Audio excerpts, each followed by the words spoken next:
We're here on Democracy Now!, democracynow.org, The War and Peace Report. I'm Amy Goodman. We turn now to Gaza, where Israeli-imposed restrictions continue to limit electricity to barely 4 hours a day, creating a humanitarian catastrophe for its 2 million residents. The Palestinian Authorities back the Israeli siege in an attempt to isolate and weaken its political rival, Hamas, the group that has controlled Gaza for the last 10 years. Gaza has been under Israeli siege for more than a decade. In 2012, the World Health Organization warned Gaza would be uninhabitable by 2020, but now the UN says the living conditions in Gaza have deteriorated faster than expected, and the area has already become unlivable. This is the UN Humanitarian Coordinator for Occupied Palestinian Territory, Robert Piper. I see this extraordinarily inhuman and an unjust process of strangling gradually 2 million civilians in Gaza that really pose a threat to nobody. I don't know, we talk about the unlivability of Gaza. When you're down to 2 hours a day of electricity, which is the case earlier this week, when you've got 60% youth unemployment rates, where you really do have such a little horizon. For me, and you probably, and most of the people watching, that unlivability threshold has been passed quite a long time ago. To talk more about the situation, we go directly to Gaza, where we're joined by Rashi Surrani, the award-winning human rights lawyer, director of the Palestinian Center for Human Rights in Gaza, on the executive board of the International Federation for Human Rights. He received the Robert F. Kennedy Human Rights Award in 1991, was also twice named an Amnesty International Prisoner of Conscience. We welcome you to Democracy Now!, Rashi. Can you talk about what is happening right now in Gaza? Well, it's the 50th anniversary of belligerent criminal Israeli occupation, and it's 11 years since the siege on Gaza has been imposed, which is illegal, inhuman, and consists collective punishment. And at this moment, the siege on the peak, we are living the biggest man-made disaster, and as the Israeli promised, rightly, they will send us to the Middle Ages, and they do. Gaza completely disconnected from the outside world, subjugated during this period to 3 offensives by Israel in the eye of the storm, were civilian targets. And after all these years, we are unable to rebuild or reconstruct most of these destructions. This led us to a situation where almost 65% unpaid or unemployed, 90% under poverty line, and almost 85% of the population depends on UNRWA, World Food Program, and other charities, rations and food. Effectively, they are making Gaza animal farm, international community dumping some food and medicine. We cannot treat our water. We cannot treat our sewage. And our entire sea polluted, and our people undrinkable. They put people in a situation where no hope for tomorrow, and people in the verge of collapse. There is 2 million people suffering this for the last 11 years. The last thing, we are having, it's the electricity. It used to be 6-7 hours a day. Now we are having only 2 hours. And you can imagine the drastic effect for this on all aspects of life, on medical care, on operations, on dialysis, on heart surgeries, on people who are suffering, on the food. Stuff should be fresh and so on.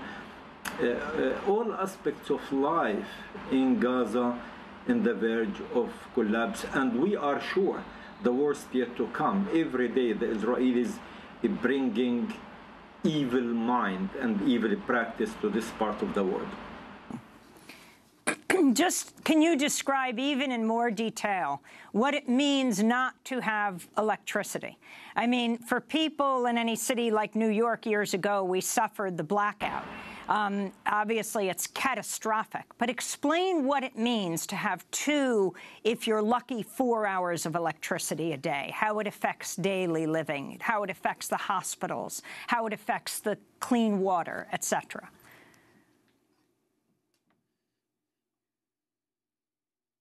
Gaza is one of the most dense populated area on earth, and we are having buildings with 14, 16 stories now, and it's mission impossible, to send water to these stories out, because you need electricity even to pump this unusable water. So having water, most of Gaza, it's not there. Second, the desalination factories, it doesn't work. If it work like 2 hours, which is not enough. Minimum should work like 20 hours a day to supply Gaza with water.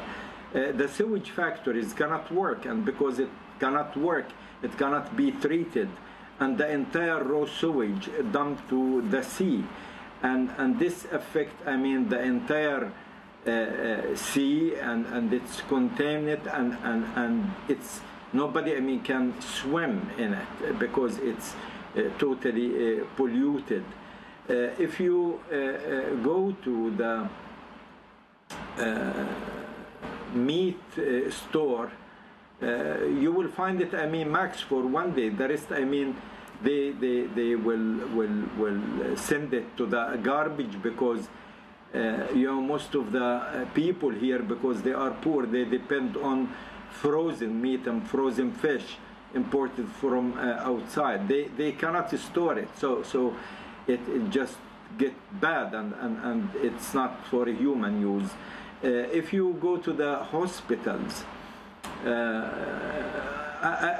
it's the real disaster. Operation theaters cannot work, and the operations cannot be carried. Dialysis machines, most of the time, because they stop, they get interrupted and broken.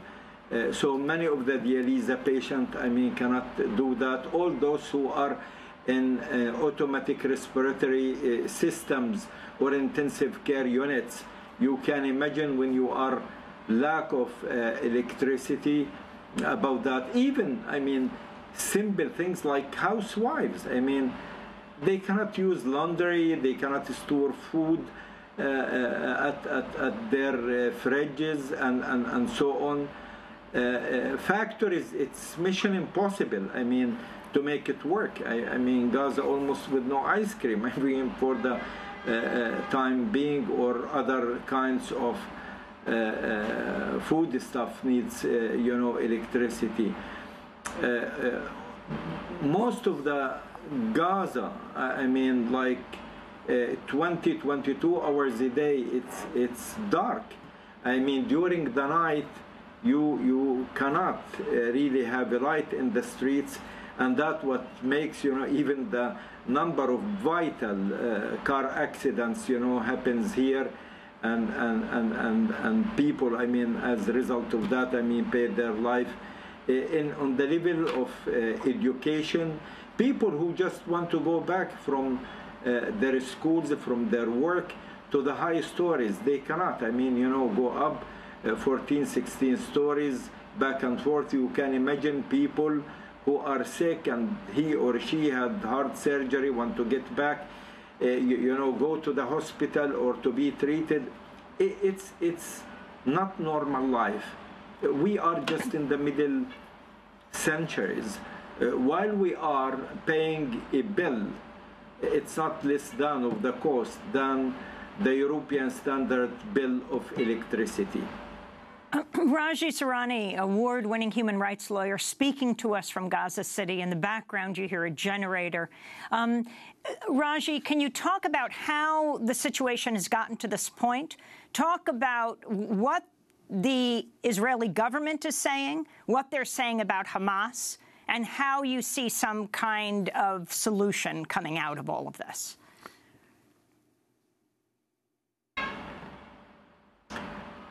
Well, on Gaza beautiful shores, we are having one of the biggest gas wells in the Mediterranean, And all what we need, small pipe, I mean, coming to Gaza, and to install a factory for electricity, and then we can have factory for us and for the region maybe. But we are not lack of business people, of scientists, we are not lack of professionals, we are lack of opportunity. The occupation wants us to be as such, living in such conditions. They want to shift Gaza to be not Hamas place, but ISIS country. When you put collectively 2 million people under such a pressure, nobody can leave or come in. Movement of individuals, mission impossible. When you make them unable to receive developed medical care, when you make them unable to receive their basic needs of goods, when you make them disconnected from the outside world, when you make them unable to go and receive developed medical care outside or developed education outside, when they are not allowed to import and export normally and as they want, when you make the death and destruction around them day and night, when you make them lose hope of tomorrow, this is the recipe for ISIS, I mean, to exist in this part of the world, because what we are having here, the Quran of ISIS, it's the rule of jungle. That's what we are having here, and all what we are seeking, asking, rule of law, nothing less, nothing more. There is 2 million civilians living this in part of the world. They are subjugated, as even the ICRC, Human Rights Watch, Amnesty International, everybody says in the international arena and international community, this is illegal, inhuman, collective punishment, and should be imminently and completely lifted and give people the right of movement. We are not asking anything more than what the rights enjoyed and should be ensured by the international community. The right has been guaranteed in international law and international humanitarian law. This is not a war crime. This is a crime against humanity. But we are seeing nobody moving in this regard. Nobody think after 50 years of having an end for occupation. If not an end of occupation, which is our right, it's our absolute right on the individual and collective level, but at least, I mean, give us the right of movement, the right to be basically enjoying minimal conditions of human being. We are not.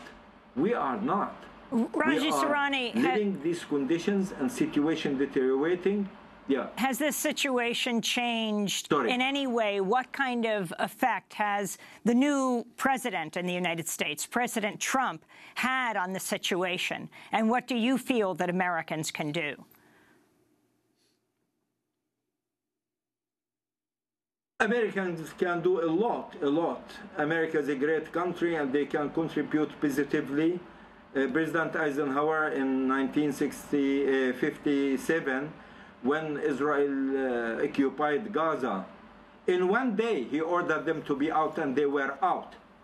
And obviously, since President Trump came to his presidency, I think the Palestinians one of the scapegoats for his policy, and we are paying dearly and heavily because he's giving 100% support from wall to wall to a criminal Israeli policy against the Palestinian people. He doesn't talk about end of occupation. He doesn't talk about end of the Palestinian suffering. He doesn't talk about two-state solution. He's just living 100% control for the Israelis over the Palestinians. He didn't criticize what American government in very consecutive way used to do by condemning settlements policy and the siege policy. He's doing nothing except supporting, endorsing the Israeli policy, even criticizing Israel in the US or the UNESCO. He considered it as a crime, and he gave the oath, and the representative of him in the UN Security Council said, we will not allow anything happen against the state of Israel, as if Israel is little God, mini God, above criticism. They are doing nothing. It's not what we are saying against Israel. Forget what Palestinian human rights organizations, civil society are saying against Israel. Look what the Israeli human rights organization saying about the policies of Israel. Look to what B'Tselem saying against Israel. Look to what all international human rights organizations, with no exception, criticizing Israel and the policies about war crimes, the crimes against humanity. Even if we want to go and resort to the ICC, International Criminal Court, to hold Israel accountable, U.S. is threatening. So effectively,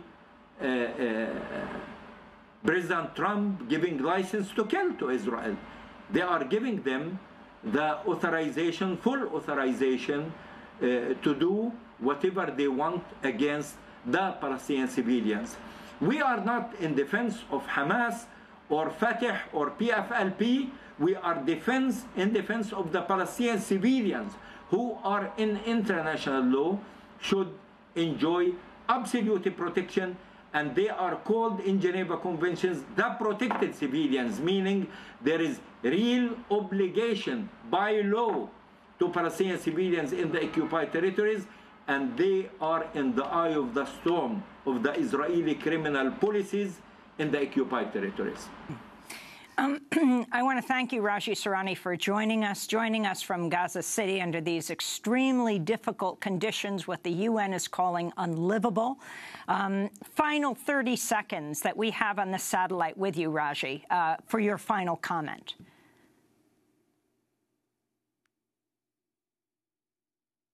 We have no right to give up, and we will not give up. We have just fair and right cause. We are strong enough, because we are fighting for the rule of law, not for the rule of jungle as Israel wants. We will keep our level of moral superiority on a criminal occupation. We know we are not alone. Free, committed people across the globe standing with us. They are standing with justice, rule of law, and dignity of human being. Rashi Surrani joining us from Gaza City, award-winning human rights lawyer, director of the Palestinian Center for Human Rights in Gaza, on the executive board of the International Federation for Human Rights, received the Robert F. Kennedy Human Rights Prize in 1991, twice named an Amnesty International Prisoner of Conscience. We in New York are joined by Tarek Bakoni, who is the author of the forthcoming book, Hamas Contained, The Rise and Pacification of Palestinian Resistance, a policy fellow at Al-Shabaka, the Palestinian Policy Network. And he has written a new article for The Nation titled How Israel's 10-Year Blockade Brought Gaza to the Brink of Collapse. Very briefly, Tarek, you're here in the United States, so of course you've also been in Gaza, but there is almost no coverage of what's happening in Gaza here. So most Americans have no idea. I think that's absolutely right. I think the way that Gaza gets portrayed in American media is in one of two ways. It's either portrayed as nothing more than a humanitarian catastrophe, you know, some sort of post-apocalyptic reality where life is catastrophic, which, of course, that is one side of the situation in Gaza.